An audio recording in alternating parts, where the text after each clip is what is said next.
और इनमें से कई विषयों के ऊपर हम लोग चर्चा कर चुके हैं, लेकिन आज भी पूरे विश्व की जो अर्थव्यवस्था है वो चिंताजनक बनी हुई है। पहले ये अंदाजा था कि विश्व 3.4% से बढ़ेगा, उसको 3.1% अब मानते हैं, शायद उससे भी वो कम हो जाए।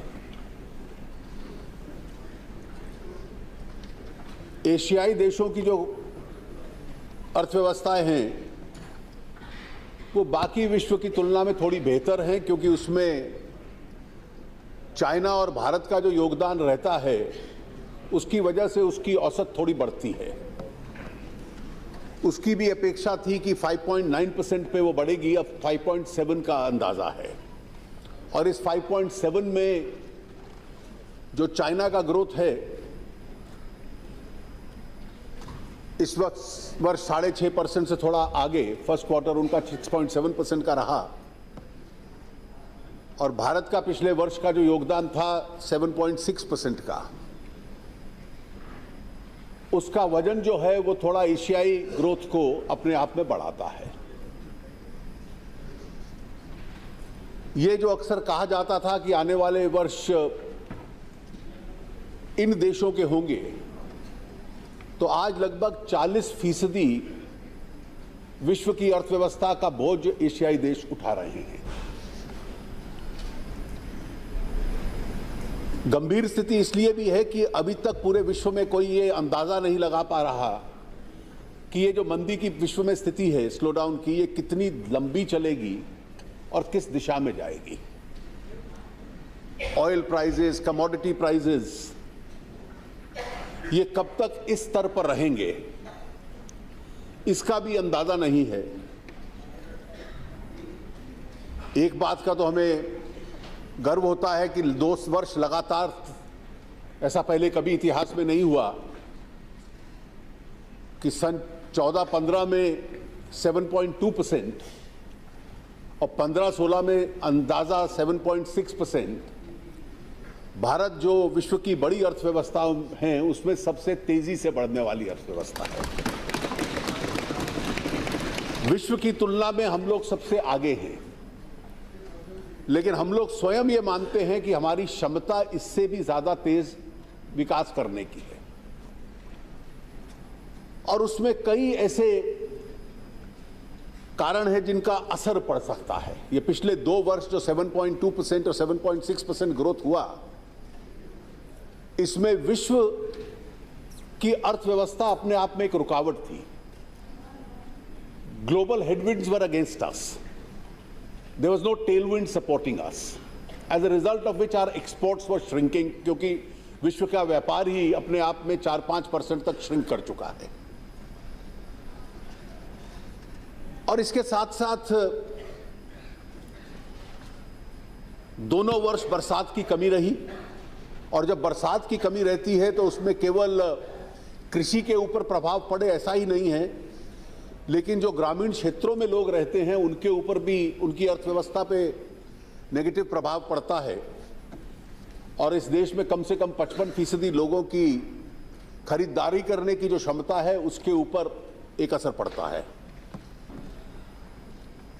और इस वर्ष का जो अंदाजा है कि शायद बरसात की स्थिति पिछले 2 वर्षों की तुलना में बेहतर हो, तो शायद ये आज वर्ष जो चल रहा है उसमें अगर कृषि में सुधार आता है, रूरल इनकम्स में कुछ बढ़ोतरी होती है, तो आज जो हमारी अर्थव्यवस्था है वो सरकारी खर्चा बढ़ा उसके आधार पर चल रही है, यहाँ हाईएस्ट एवर FDI आ रहा है उसके वजह से चल रही है, थोड़ा अर्बन डिमांड में वृद्धि हुई है उसके आधार पर चल रही है, और इसमें कहीं ग्रामीण डिमांड भी जुड़ जाए तो उसका अपने आप अर्थव्यवस्था को और तीव्रता से बढ़ाने में काफी सहयोग रहेगा। इसमें एक बड़ी चुनौती जिसका बार बार जिक्र करते हैं वो हमारे देश में बैंक्स की स्थिति क्या है। बैंक्स का एक बहुत बड़ा की जिम्मेवारी होती है अर्थव्यवस्था में कि देश के विकास के लिए पूरी अर्थव्यवस्था का सहयोग बैंकों के माध्यम से होता है। Bank lending is essential for growth. Banks have to support growth.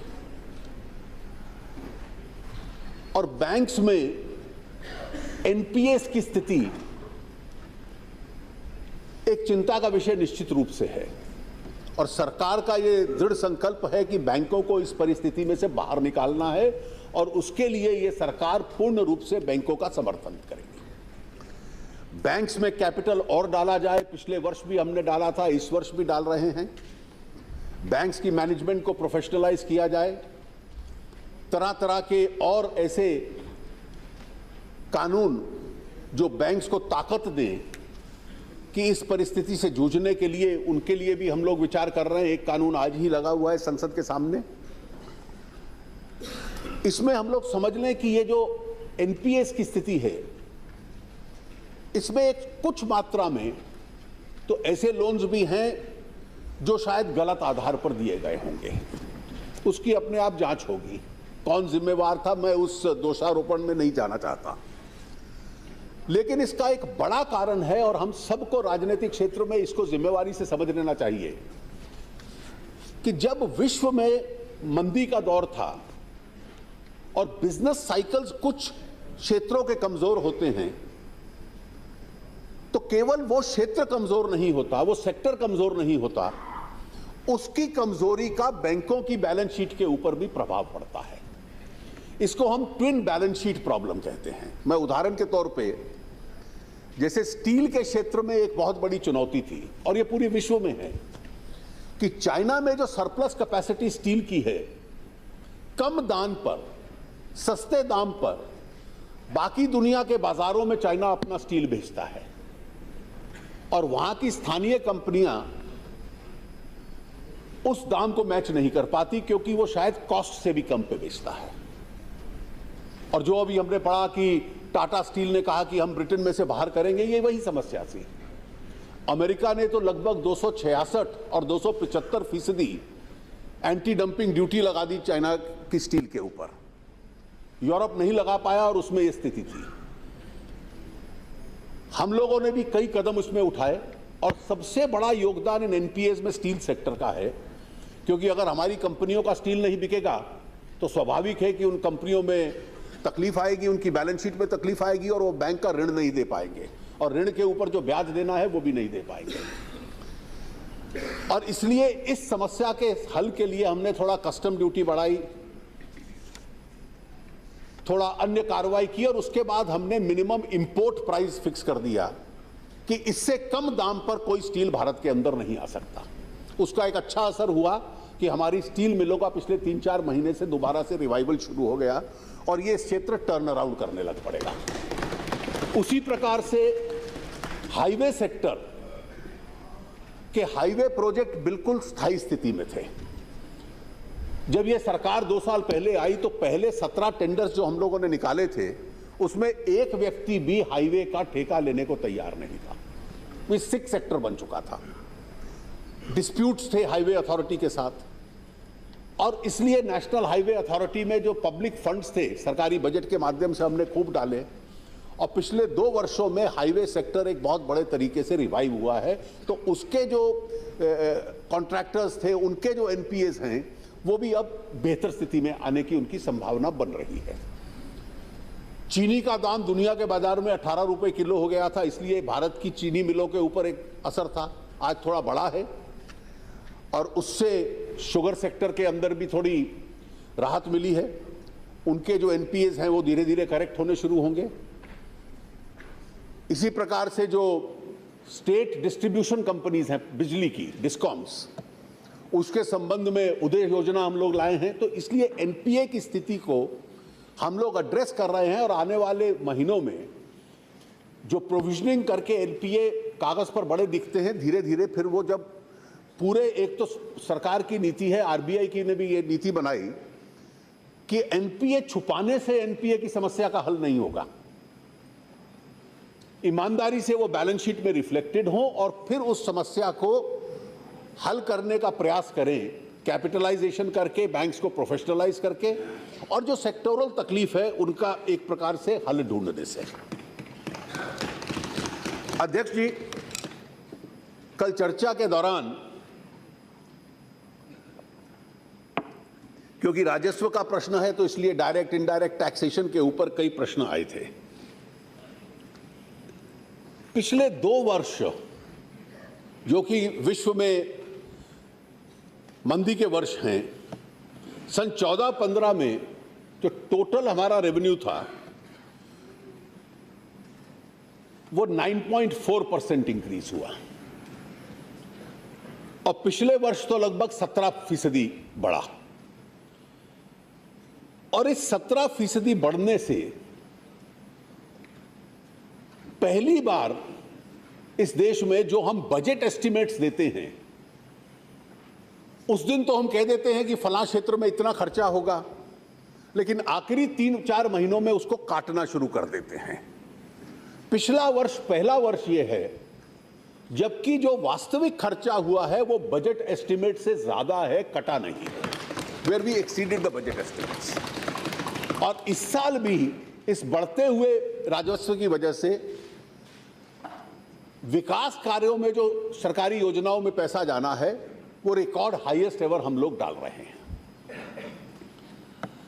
सरकार की टैक्सेशन नीति के पीछे जो उद्देश्य रहते हैं उसमें एक स्वाभाविक उद्देश्य यह है कि जो मेक इन इंडिया का माननीय प्रधानमंत्री जी का एक संकल्प है वो अपने आप में पूरा हो, और इसलिए डोमेस्टिक इंडस्ट्री को सपोर्ट करने के लिए बार बार हम कुछ चेंजेस लाते हैं। उस चेंजेस में जो कस्टम ड्यूटी में हम लोग एग्जेम्पशन दे देते थे, कुछ क्षेत्रों में काउंटरवेलिंग ड्यूटी में हम लोग दे देते थे, जिससे कि डोमेस्टिक इंडस्ट्री डिसएडवांटेज पे रह जाती थी, उसको अपने बजट प्रोविजंस में इनडायरेक्ट टैक्सेशन में हम लोग रैशनलाइज करने का प्रयास करते हैं। एक उद्देश्य रहता है कि देश में रोजगार बढ़े, और रोजगार बढ़ाने के लिए जिन क्षेत्रों में हम लोग प्रयास कर सकते हैं, जैसे हाउसिंग सेक्टर में इस बार बहुत हम लोगों ने रिबेट दी, रॉयल्टी के ऊपर टैक्स था 25% से 10% कर दिया, स्टार्टअप क्षेत्र में हम लोगों ने एक राहत देने की कोशिश की, और धीरे धीरे कॉरपोरेट टैक्स को भी रैशनलाइज करके ग्लोबली कंपेटिटिव इकोनॉमीज जो हैं उसके स्तर के ऊपर लाना, उस दिशा में हम लोग आगे बढ़े हैं। एक विषय बार बार आता है कि कई बार टैक्स विभाग, और उसकी छवि ऐसी रहती है जैसे बहुत लोगों को परेशान करता है, इसलिए टैक्स विभाग का और आम जनता का, टैक्स पेयर का आपस में एक दूसरे से इंटरैक्शन है वो मिनिमाइज हो जाए, सबसे कम हो जाए, ये एक हमारा प्रयास रहता है। जो डिस्प्यूट्स हैं वो अधिक से अधिक कम हो जाएं, ये एक प्रयास रहता है। इस वर्ष 94% जो पिछला वर्ष जो गया, जो टैक्स रिटर्न्स गई हैं, उनका केवल वो ईमेल के माध्यम से जाती हैं, और 94% का असेसमेंट भी इलेक्ट्रॉनिक मोड से होता है, और 4,14,00,000 रिटर्न्स इलेक्ट्रॉनिक मोड से असेस होकर लोगों तक पहुंच जाते हैं। एक व्यवस्था हम लोग कर रहे हैं कि जैसे पहले टैक्स रिफंड्स लेकर व्यक्ति घर आते थे और फिर विचित्र प्रकार की शिकायतें मिलती थी, पिछले वर्ष 2,10,00,000 रिफंड इलेक्ट्रॉनिकली कम्युनिकेट हुए हैं, और जिससे इंटरैक्शन एकदम धीरे धीरे समाप्त हो जाए। और इसमें छोटा अमाउंट नहीं, 1,22,000 करोड़ के करीब इलेक्ट्रॉनिकली कर उनको सूचना देकर स्पीड पोस्ट के माध्यम से 24 या 48 घंटे में एसएससी तक पहुंच जाता है। विभाग की ओर से जो अपील्स हम लोग दायर करते हैं और जिससे लिटिगेशन बढ़ती है, एक टारगेट है कि उनको आधा कर दिया जाए। और पिछले वर्ष आईटीएटी के सामने, सी स्टैट के सामने, हाई कोर्ट के सामने हमने एक बड़ी मात्रा में, और जो मैं बड़ी मात्रा कह रहा हूं, आईटीएटी के सामने 5,543 अपील्स, सी स्टैट में 5,261, हाई कोर्ट में 5,700, ये हमने वापस लेने का निर्णय कर लिया, क्योंकि अननेसेसरी लिटिगेशन विभाग करे, इसका भी कोई उद्देश्य नहीं रहता। एक प्रश्न पूछा गया और दादा सौगत रॉय जी ने कहा कि छोटे और मध्यम वर्ग के टैक्स पेयर को आप किस प्रकार से रिलीफ देते हैं, क्या रिलीफ दिया। दूसरा प्रश्न यह आया, मौली साहब ने भी उठाया कि our tax GDP ratio is still a matter of worry, it is inadequate. The third question is, how do we increase the tax base? Now you have to address all three questions. If you keep raising the exemption limit, you reduce the tax base. So there is a apparent contradiction also in the points which were raised. How do we do the balancing act? इस सरकार के तीनों budgets जो अभी तक आए हैं, हमारा प्रयास रहता है कि छोटे टैक्स पेयर के हाथ में अधिक से अधिक पैसा रहे, ताकि वो अधिक से अधिक का व्यय कर पाए, और उसको खर्चने से भी अर्थव्यवस्था आगे बढ़ती है। पहली बार हम लोगों ने जो 80C की एग्जेम्पशन लिमिट थी इन्वेस्टमेंट्स की, वो 1 लाख से 1.5 लाख कर दी, ताकि जितनी बचत करोगे उतना टैक्स कम देना पड़ेगा, और वो जो बचत होती है वो देश के विकास में लगती है। उसके बाद मैंने ये कहा कि क्योंकि सरकार का उद्देश्य है कि इस देश को धीरे धीरे हमें पेंशन्ड सोसाइटी बनाना है, केवल सरकारी कर्मचारियों के लिए नहीं, बाकी लोगों के लिए भी। जो नेशनल पेंशन स्कीम में देगा उसको 50,000 रुपए और की छूट मिल जाएगी। तो ये केवल छोटे मध्यम वर्गीय टैक्स पेयर्स के लिए था। जो हाउस प्रॉपर्टी में इन्वेस्ट करेगा वो 1 लाख की छूट थी, उसको 1.5 लाख का कर दिया। इस बार मैंने कहा कि अगर पहला घर बना रहे हो तो 50,000 और की छूट दे देंगे। इसके अतिरिक्त हर टैक्स पेयर जो 5 लाख तक की जिसकी आमदनी है, उसको 2 लाख का 2,000 का डिडक्शन मिलता था, हमने कहा 5,000 का लो। पिछली बार हमने हेल्थ केयर इंश्योरेंस पॉलिसीज और सीनियर सिटीजन हेल्थ केयर के लिए जो खर्च होता है उसकी लिमिट बढ़ा दी। जो कर्मचारी हैं जो ट्रांसपोर्ट पे अपना खर्च करते हैं, वो उनके व्यवसाय के साथ संबंधित है, इसलिए ट्रांसपोर्टेशन की एग्जेम्पशंस बढ़ा दी। इस साल जो किराए के घरों में रहते हैं उनको 60,000 रुपए साल तक की किराए की छूट दे दी। ये अलग अलग इंस्ट्रूमेंट्स हैं कि टैक्स बेस बरकरार रहे और छोटे टैक्स पेयर को उसकी सहायता मिलती रहे। और इसमें मैं सबसे महत्वपूर्ण मानता हूं, जो हमने प्रिजम्पटिव इनकम का इस साल के बजट में एक प्रकार से नया अध्याय बढ़ाया है। इस देश में जितने प्रोफेशनल्स हैं, डॉक्टर्स हैं, आर्किटेक्ट्स हैं, लॉयर्स हैं, सेल्फ एम्प्लॉयड लोग हैं, बड़ी मात्रा में हैं। एक शिकायत ये भी रहती है कि लोग पूरा टैक्स भरते हैं, नहीं भरते, किताबें मेंटेन कर पाते हैं कि नहीं कर पाते। तो हमने कहा जिसकी 50 लाख तक सालाना इनकम है, यानी 2.5 लाख तक एग्जेम्प्टेड है, 2.5 लाख से लेकर 50 लाख तक छोटे मध्यम वर्ग। और इसमें मुझे लगता है कि कुछ चंद 2-3% छोड़ के सारे प्रोफेशनल्स आ जाते हैं। उनको कोई किताब मेंटेन करने की जरूरत नहीं है। सिंपल 1 पेज की रिटर्न फाइल कीजिए, अपनी इनकम डिक्लेयर कीजिए, और जितनी भी आपकी आमदनी हुई है उसका 50% आपका टैक्स माना जाए, इनकम मानी जाएगी, 50% आपका खर्चा माना जाएगा। It's a presumptive income. तो इससे लाखों की संख्या में प्रोफेशनल्स को केवल सरलता ही नहीं आती, डिस्प्यूट भी कम होता है, भ्रष्टाचार की टैक्स विभाग में संभावना भी कम होती है, और उस वर्ग के हाथ में और आमदनी आ जाती है खर्च करने के लिए। इसी प्रकार से जितने देश के कारोबारी हैं, ट्रेडर्स हैं, छोटी वर्कशॉप चलाने वाले हैं, जिनकी 2 करोड़ तक की सालाना टर्नओवर है, और 2 करोड़ की टर्नओवर में लगभग हर एक ट्रेडर शॉपकीपर बड़ी मात्रा में आता है, यही सुविधा उसको दे दी कि कोई किताब मेंटेन करने की जरूरत नहीं, सादी 1 पेज की रिटर्न फाइल कीजिए, आपकी 8% इनकम को, रिटर्न को 8% को प्रिज्यूम्ड इनकम माना जाएगा। उसमें जो आपको स्टैट्यूटरी डिडक्शन मिलता है एटीसी वगैरह का, वो लीजिए, जितना टैक्स आता है उसको भरिए।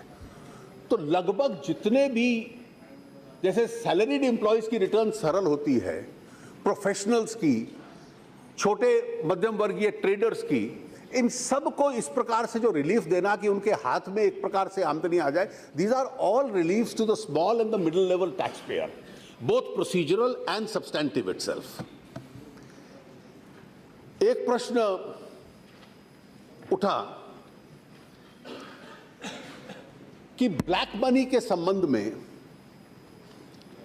आपकी क्या नीति है,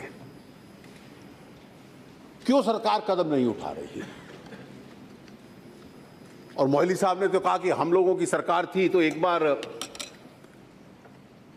वित्त मंत्री आपके थे, उस वक्त सरकार आपकी नहीं थी, सरकार यूनाइटेड फ्रंट की थी।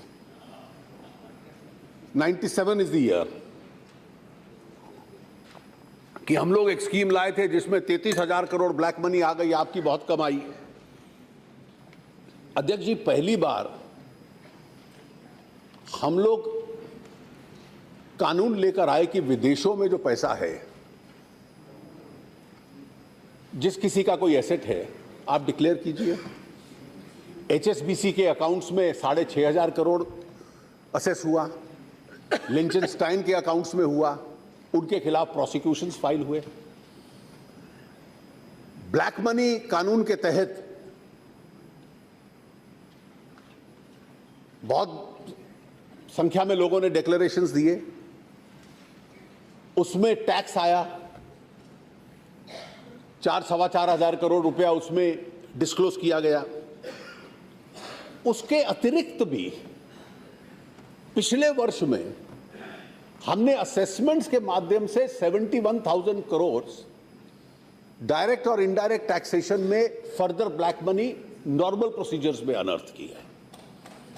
पनामा में भी जो केस आए हैं, हर व्यक्ति जिसका नाम आया है नोटिस जा चुका है, उनसे जवाब मांगा गया है कि बताइए किस वजह से आपका ये एसेट बाहर था, अब किसके पास आरबीआई की परमिशन थी, किसकी टैक्स रिटर्न में है कि नहीं है, वो सब वेरीफाई होगा। और जिसका गैर कानूनी माना जाएगा, अब तो जो कानून हमने पारित किया था उसके खिलाफ एक्शन लिया जाएगा। इसमें हम लोग समझ लें कि केवल आंकड़ा देने से तुलना नहीं होती। UPA as Congress party in the 80s brought the bearer bond scheme, which was challenged and which was called the black bonds. The total amount that you could unearth, उसमें यह था कि जिस आदमी, जो व्यक्ति 10,000 रुपए का बॉन्ड खरीदेगा, कोई टैक्स नहीं देना पड़ेगा, वो अपने कैश पैसे से 10,000 का बॉन्ड खरीद ले, 10 के उसको इतने वर्ष बाद 12,000 मिल जाएंगे और वो 12,000 एकदम लेजिटिमेट वाइट हो जाएंगे। How much was the success? 964 crores. What happened in 1997 when the United Front, supported by the Congress, was in power? That's the scheme which Mr. Moily referred to. You came out with, or they came out with, the most ill-advised VDIS, voluntary disclosure scheme. And I'll tell you why it was most ill-advised. Declare your black money and pay 30% tax. It was an amnesty scheme. And then you said, if you are declaring gold and jewelry in 1997, that is why I called it ill-advised, value that gold and jewelry at the prices of 1987. Now 33,000 crores was declared. About 9,700 crores of tax was paid. और उसकी विशेषता क्या हुई? System में कोई पैसा नहीं आया. No new money came into the system. No cash came into the system. Most of the declarants were women and minors.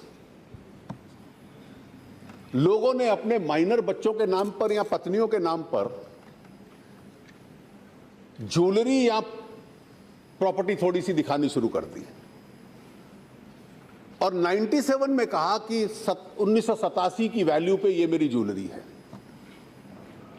और मैं उस ज्वेलरी पे टैक्स दे रहा हूं। तो केवल जो उनके पास गोल्ड स्टोर्ड था या थोड़ी सी प्रॉपर्टी थी उसको वाइट कर दिया और उसके ऊपर 9,700 करोड़ टैक्स दे दिया। और वो डोमेस्टिक ब्लैक मनी थी, फॉरेन नहीं थी। उसमें किसी ने उसको सुप्रीम कोर्ट में चैलेंज कर दिया। That scheme was challenged in the supreme court and prima facie the challenge was a strong challenge कि जिस आदमी ने 1987 में ईमानदारी से टैक्स दिया, he paid tax at the 1987 value of the rupee. So the honest taxpayer paid his tax at the 1987 value. The tax evader in 1997 is being given the facility of paying it at the value of 1987. And no penalty on top, no interest on top. So this scheme is completely discriminatory against the honest taxpayer. If you honestly pay your taxes, you will pay at the current value, but here you will pay your taxes at a value of the rupee 10 years earlier and without any penalty and interest. And I'm surprised Mr. Moily said this was a highly successful scheme. This scheme could have been struck down as a discrimination against the honest taxpayer, but for the government assuring the court that henceforth we will not come out with such schemes. What we have done in the black money case and in the present budget is not to have offered any amnesty scheme. In the black money bill, you pay 30% tax and 30% penalty. So 100% penalty is not amnesty. And this time, even to settle disputes, what we have said in the budget is, if any income has escaped assessment, you can now declare it, but you will have to pay 45% as against the 30% tax. अगर आपकी कोई first appeal level पे है तो हमने dispute resolution create कर दिया और डिस्प्यूट रेजोल्यूशन में कहा कि जिस दिन असेसमेंट ऑर्डर हुआ वो सारा अमाउंट दीजिए और ब्याज दीजिए जो अपील में पेंडिंग है, डायरेक्ट और indirect tax cases, so that we can settle. जो रेट्रोस्पेक्टिव टैक्सेशन के विक्टिम्स हैं उनके लिए हमने स्कीम दी कि प्रिंसिपल अमाउंट दीजिए क्योंकि आपको यह अंदाजा नहीं था कि आने वाली फ्यूचर डेट पे टैक्स लग सकता है। इसके अतिरिक्त इस वर्ष हमने 33 टैक्सेशन ऑफिशियल्स को, जिसमें ग्रुप ए के भी थे 7 लोग, कंपल्सरीली रिटायर किया जिन पे आरोप थे। 72 को सर्विस से डिसमिस किया जिसमें ग्रुप ए के 6 लोग थे। और इसलिए एक प्रकार से ईमानदार टैक्स पेयर के लिए एक रीजनेबल रेट्स हो जाएं और वो टैक्स देता रहे, और चाहे अधिकारी बेईमान हो तो उसकी डिस्क्रिशन भी कम करो, उस पर कार्रवाई भी करो। ये हम लोगों ने इस बार ये कार्रवाई कई प्रकार की करने का प्रयास किया है। इंडिविजुअल टैक्सेशन प्रपोजल्स के संबंध मेहताब जी का कहना था कि आपने कहा कि जो पेनल्टी है 50% से 200% तक होगी, it's a wide range. What is the discretion? The earlier law, Mehtab ji, the range was wider, 100 to 300%. We have narrowed it down from 50 to 100. I'm grateful, Mr. Saugat Roy has answered it. From 50 to 200, and we have put guidelines that if there is unreporting, it will be 50. And if it is deliberate misreporting, it can go up to 200. So we've created a distinction. So there are guidelines now as to how the discretion is to be exercised. When you said your tax GDP ratio is low, it is low because we have to get people into the culture of paying taxes. The central taxes, you are right, the tax GDP ratio is 10.8%. But if you take the country as a whole, that is center and states together, the tax GDP is 16.6%.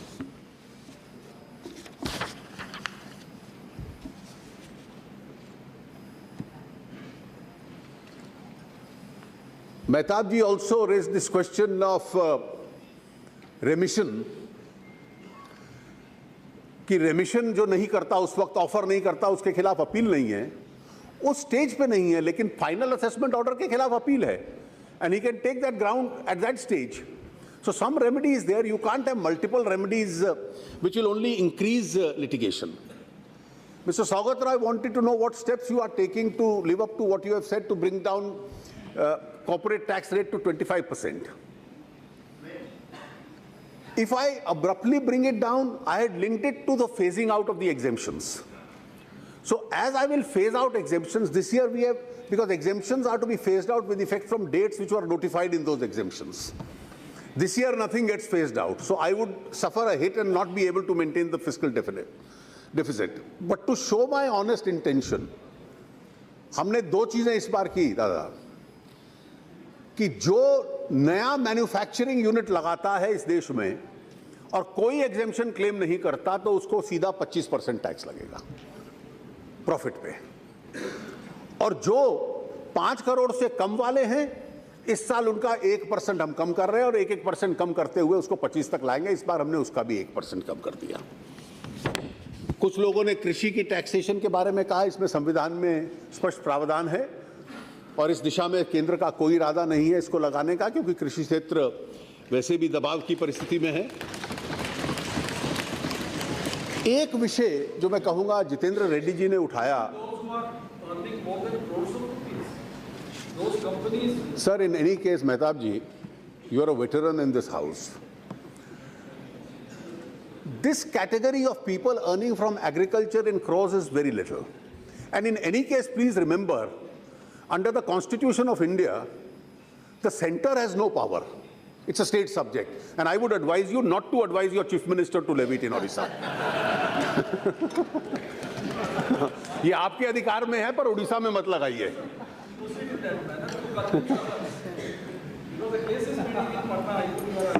I am aware of it.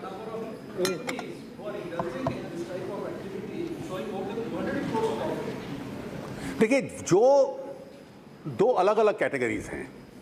One is honest agricultural income. You may have a large income which is a separate case, that's a rare case. वो औसतन ऐसे cases नहीं हैं. कुछ cases ऐसे हैं कि लोग अन्य साधनों से कमाया हुआ धन उसको कृषि इनकम में पास ऑफ करते हैं. That's a case of evasion. That will be dealt with under the law. That the assessing officer can deal with. लेकिन इस बहाने कृषि पे लगे, ना केंद्र का इरादा है, ना केंद्र के पास इसका अधिकार है, और हम राज्यों को भी राय देंगे कि अभी इस देश की कृषि की जो स्थिति है उसको लगाने का कोई औचित्य नहीं है. एक प्रश्न श्री जितेंद्र रेड्डी ने उठाया है और वो बहुत महत्वपूर्ण प्रश्न है. वो सचमुच बहुत लोगों के नजर में नहीं आया, and I will compliment Shri Jitendra Reddy for raising that issue. Under the new land acquisition law, there is no tax or TDS on acquisition of land and on land compensation. Even though there is no tax, but there is a TDS provision of the Income Tax Act which applies. So obviously there is a conflict between the provision of the Income Tax Act and the subsequently enacted land acquisition law. And I would compliment the honorable member for having noticed this contradiction. This dispute has also come up in the Kerala High Court, and they have given some judgment to this effect. I am seized of this problem. and I am going to take a view on this, because obviously the intention of the Parliament is expressed by the subsequent law, which is the 2013 law. So in view of this, we will try and resolve the anomaly which you have pointed out. That's all I want to tell the honourable member, while complimenting him from raising this particular issue. There are, Madam, 2-3 more issues which have been raised. कई लोगों ने सदन में भी, सदन के बाहर भी, टैक्स ऑन गोल्ड के ऊपर एक विषय उठाया है। मैंने पहले भी कहा कि देश को जीएसटी की दिशा में बढ़ना है, और जीएसटी की दिशा में बढ़ने की दृष्टि से कोई औचित्य नहीं होगा कि हम लोग कुछ आइटम्स ऐसे हैं जिसको जीएसटी से बाहर रख पाएं, और बाहर रखते हैं तो जो स्टैंडर्ड रेट ऑफ टैक्सेशन है या रेवेन्यू न्यूट्रल रेट है, उसको 18% से नीचे मेंटेन करना अपने आप में कठिन होगा, और विशेष रूप से लग्जरी गुड्स के ऊपर टैक्सेशन न लगे, इसका औचित्य नहीं। लेकिन मैंने पहले भी सदन को आश्वासन दिया था कि इस ट्रेड में किसी का हैरेसमेंट हो, ये हम स्वीकार नहीं करेंगे, इसलिए स्पष्ट गाइडलाइंस दे दी गई हैं, और जिसके तहत सेल्फ असेसमेंट, हर राज्य वैट लगाता है, जो वैट की उनकी रिटर्न है वही टैक्स के लिए रिटर्न होगी। अधिकतर राज्य 1% लगाते हैं, केरला केवल 5% लगाता है। तो जो उनकी वैट की रिटर्न होगी उसी क्वांटम पे उनको 1% देना पड़ेगा। कोई फिजिकल वेरिफिकेशन, इंस्पेक्शन नहीं होगा। इसमें गाइडलाइन स्पष्ट रूप से दिए जा चुके हैं, और इसको और सरल करने के लिए हम लोगों ने एक डॉक्टर अशोक लहरी, जो चीफ इकोनॉमिक एडवाइजर थे पहले सरकार के, उनकी अध्यक्षता में एक कमेटी बनाई है, ट्रेड रिप्रेजेंटेटिव्स भी हैं, और जो भी इसको इन्फोर्स करना और सरल करने के लिए उनके सुझाव होंगे उसके ऊपर हम विचार करेंगे। टैक्सेशन तो देना पड़ेगा, लेकिन हैरेसमेंट हो किसी का उस बहाने, इसको हम स्वीकार नहीं करेंगे। इसके लिए जो भी आपके भी सुझाव हो आप दीजिए, हम निश्चित रूप से उन सुझावों को भी अपने आप में कंसिडर करेंगे। टैक्स आप लगाने के लिए हमें कुछ बनानी है।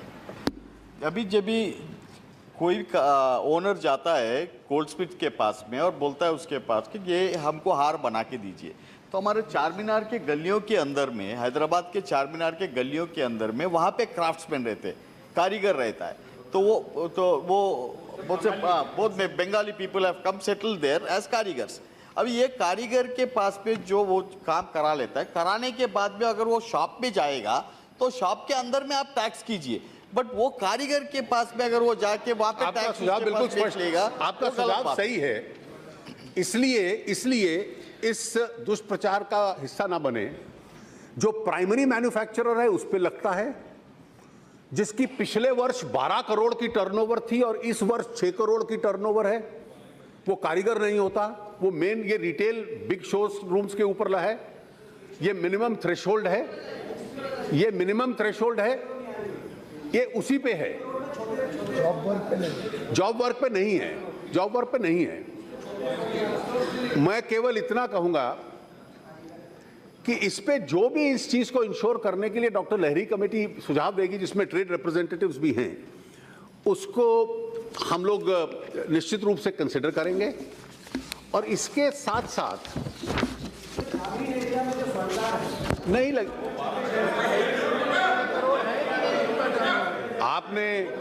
आपने वही मेहताब जी वाली बात कर दी कि किसान 200 करोड़ की कमाता है, ग्रामीण क्षेत्र वाला 12 करोड़ की टर्नओवर तो नहीं करता।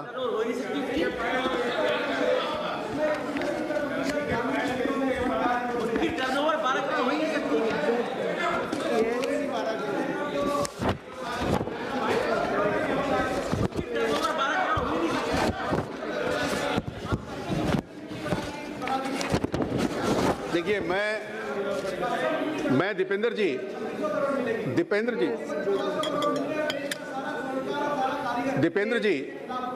जी, मैं आपने क्योंकि इस पे किया है, this back of the envelope economy will not work and I will give you a reason. आज आपको बहुत हमदर्दी है। आप याद रखिए कि 2013 में जब fiscal deficit 4.7, current account deficit 4.5% को क्रॉस कर चुका था, तो आप लोगों की सरकार 80-20 स्कीम लाई थी और इस देश के अंदर सोना नहीं निकलता, सोने की खाने नहीं है, सारा विदेश से आता है और लगभग 2.5 लाख करोड़ रुपया केवल गोल्ड इंपोर्ट में यह देश खर्चता है, फॉरेन एक्सचेंज। आपकी सरकार ने यह कानून बना दिया था कि केवल वो व्यक्ति इस देश में सोना ला सकता है जो उसमें से 20% बाद में एक्सपोर्ट करेगा। उस वक्त तो गांव वाले की चिंता नहीं थी आपको, गांव वाला तो एक्सपोर्ट नहीं करता। और मैंने कभी ये सरकार की उदारदिली है कि हम लोगों ने इस चीज को नजरअंदाज किया। 16 मई 2014 को लोकसभा चुनाव के परिणाम आए, सरकार ने 26 मई को शपथ ली। 16 और 26 के बीच में एक आदेश पारित हो गया कि जिसमें 6 या 7 स्टार एक्सपोर्ट हाउसेस केवल इस देश में सोना वो ला सकते हैं। उस वक्त तो इस गांव वाले स्वर्णकार की चिंता आपको नहीं थी, मतलब, और वो डेट है 16 और 26 के बीच में। और हम लोगों की ये उधारदिली थी कि ये जो विषय था कि ये 16 मई और 26 मई के बीच में कैसे आदेश पास हो गया, हम लोगों की ये उधारदिली थी कि इसकी चिंता न करें। और तीसरा जो आपने कहा कस्टम ड्यूटी, आप गोल्ड इकोनॉमी को समझ लीजिए। The higher the custom duty the more is the smuggling. आज देश का जो पूरा कस्टम विभाग है, आप ट्रैवल करते हैं, एयरपोर्ट पे रेगुलरली जाते हैं, किसी कस्टम अधिकारी से पूछ लीजिए कि what are the smuggled items. उनकी अधिकतर एनर्जी केवल गोल्ड स्मगलिंग को रोकने में लगती है। रोज किसी ना किसी कस्टम काउंटर पे वो पकड़े जाते हैं, समुद्र के हों या एयरशिप के हों। और गोल्ड का, और इस देश की जो एपिटाइट है सोने की, वो लगभग 1100 टन सालाना है। और उस एपिटाइट को भरने के लिए 2.5 लाख करोड़ रुपया फॉरेन एक्सचेंज का सोना हर साल आता है। और शायद जब आपकी सरकार ने, जब करंट अकाउंट डेफिसिट 4.7 पे था, तो इस 2.5 लाख करोड़ को बचाने के लिए, ताकि रुपया जो 69 पे था नीचे आए, इसीलिए शायद कदम उठाया होगा। मैं उस कदम के संबंध में नहीं कह रहा। जितनी कस्टम ड्यूटी आप बढ़ाते हैं उतना स्मगल्ड रूट से आता है, जितनी रीजनेबल रखते हैं उतना ऑफिशियल रूट से आता है। और इसलिए ये जो सुझाव आता है कि कस्टम ड्यूटी बढ़ा दो, इसको सरल शब्दों में कहा जाए तो कस्टम ड्यूटी बढ़ा दो। तो मुझे एक बात बताइए, कांग्रेस की सरकारें पहल करें और सोने पे जो राज्यों में वैट लगाया हुआ है उसको समाप्त कर दें। केरल में चुनाव हो रहा है, वहां 5% वैट है। आपको 1% एक्साइज पे तकलीफ है, उस 5% वैट पे तकलीफ नहीं है। अरे वैट बढ़ा,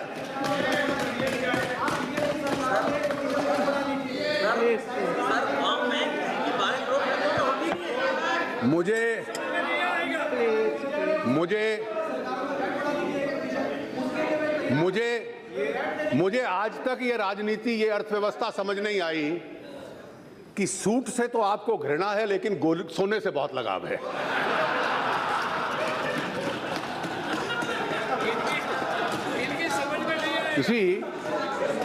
कोई सर्दी में गर्म कपड़ा पहन ले हमें तकलीफ है, लेकिन सोने के साथ हमारा बड़ा लगाव है। अध्यक्ष जी,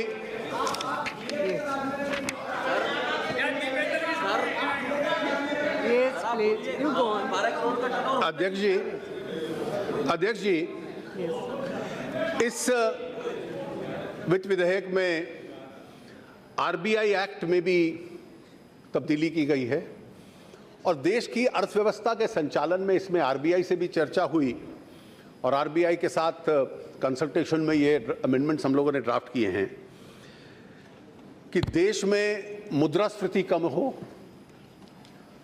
इन्फ्लेशन कम हो, ग्रोथ टारगेट्स उसकी वजह से सही हों, इन्फ्लेशन टारगेटिंग जो है हर साल 5 साल बाद उसका टारगेट तय हो और एक मॉनेटरी पॉलिसी कमेटी हो जिसमें 3 नुमाइंदे सरकार के, 3 आरबीआई के हों और एक कास्टिंग वोट गवर्नर की हो उसमें से। इसके अतिरिक्त कई विषय और माननीय सदस्यों ने इसमें जोड़े हैं। मैं केवल 2 विषयों पे ध्यान करना चाहूँगा कि कई विषय ऐसे होते हैं बजट और फाइनेंस बिल पेश करने के बाद हमारे समक्ष आते हैं,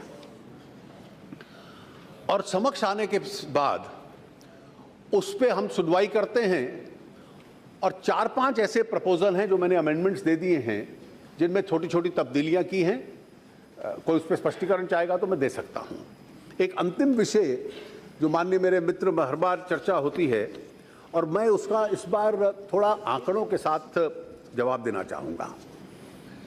देश के जितने राज्य हैं आज 14th फाइनेंस कमीशन के बाद वो राज्य अपना टैक्सेशन इकट्ठा करते हैं और उनको सेंट्रल टैक्सेशन पूल से 42% हम सहायता करते हैं। इस 42% में के अतिरिक्त कुछ फाइनेंस कमीशन की स्पेशल ग्रांट्स होती हैं जो उन्होंने तय की हैं, कुछ उसके अलावा सेंट्रल स्कीम्स हैं, कुछ 100% फंडिंग है, कुछ 60-40 फंडेड हैं, और कुछ ऐसे राज्य हैं जो रेवेन्यू डेफिसिट हैं। नॉर्थ ईस्ट के स्टेट्स हैं, हिल स्टेट्स हैं, वो डिसएडवांटेज स्टेट्स हैं। इसके अतिरिक्त वेस्ट बंगाल और केरला रेवेन्यू डेफिसिट रहते हैं, तो उनका रेवेन्यू पूरा करने के लिए एक सुझाव दिए गए हैं। और आंध्र प्रदेश के बंटवारे के बाद हैदराबाद तेलंगाना में जाने से आंध्र प्रदेश की स्वाभाविक एक कठिनाई है, और इसमें जो कठिन एरियाज हैं, मैं केवल आंध्र प्रदेश के माननीय सदस्यों के संबंध में कह दूं कि हम लोग, मैं केवल इसको बार बार उनको आश्वासन देता रहा हूं, और मैं स्पष्ट करना चाहता हूं कि आंध्र प्रदेश को किसी प्रकार से भी साधनों की कोई तकलीफ हम लोग आने नहीं देंगे। जो 13th फाइनेंस कमीशन था, 13th finance under, I'll say it in English because some of you understand English better. Under the 13th finance commission, the undivided state, that is both Telangana and Andhra taken together, had got 98,820 crores. In all grants taken together from the center over a period of 5 years. Andhra Pradesh has about 52% of the share, Telangana has about 48. Now this comes to approximately, Andhra's share, if the state was notionally divided 5 years earlier, comes to about 50,000 for the entire 5-year period. Now Andhra has to start afresh. It has no Hyderabad, it has to build the capital, it has to complete Polavaram project, it has some central institutions. And we have provided to Andhra Pradesh central institutions to compensate them, because a large number of central institutions have gone to Telangana. I am not counting most of them. So you got about 50,000 in the 13th Finance Commission, which is approximately about 10,000 on an average every year. But these are approximate figures. I may be slightly inaccurate. In the first year, that is 14-15, was a part year, so we paid the amounts. The amount of revenue that we gave, the taxation share for Andhra, shot up to 14,100 crores. In 15-16, we have given 21,900, which is the right of Andhra. There is no favor to Andhra Pradesh, because something under the Reorganization Act has to be given. For revenue deficit under the Reorganization Act, over and above this 21,900, we have given 6,609. Then local bodies, we have given another 1,259 under the commission. Then SDRs have been given additionally. Some more amounts are to be given under the Reorganization Act. And we have now already given For the first year revenue deficit, Andhra has calculated it at about 13,000 crores. We are verifying that. We are on account paying Andhra Pradesh till the final amount is settled. This is one amount on which what we have given is less than what Andhra has claimed. You have, for the first year, that is 14-15, we have given 2,800 so far, because this will have to be given in installments annually. For all subsequent years, revenue deficit is being paid each year. This year also it will be paid, last year it has been paid. But first year, some amount will have to be settled. For capital, we have already given 2,050. Niti Aayog has assessed a certain amount. Andhra Pradesh wants a little more than that. We can settle that amount. Backward region grants, Polavaram, some amount has been given. So totally over and above under the Reorganization Act, we have given over and above 14 Finance Commission 6,403. Some more has to be given towards capital. Some more has to be given for first year's revenue deficit. And Polavaram, we are trying to organize from the special fund which we have created under NABARD, so that substantial part of Polavaram will be funded. So all I want to assure you is that as a state which has lost a lot of revenue after the partition, every rupee that Andhra is entitled to and which it requires for... I know Odisha has a problem, but my problem... Sir, my problem is...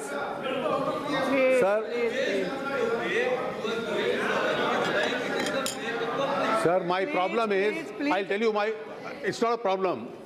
Andhra has a few districts which are severe drought districts. No, you also have that problem. The second problem is, under the Andhra Pradesh Reorganization Act, there is a central commitment on Polavaram. I can't go back on that commitment.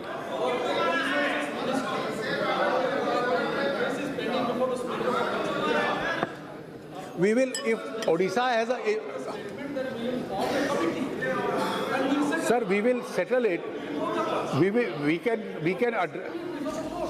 Sir, we can look at Odisha's grievance. Mehtab ji. Sir, we can look at Odisha's grievance independently, but I can't go back on the Andhra Act. Sir, it's an act passed by both houses of parliament. Sir, madam, I am conscious. Sir, I am conscious of Odisha's concerns.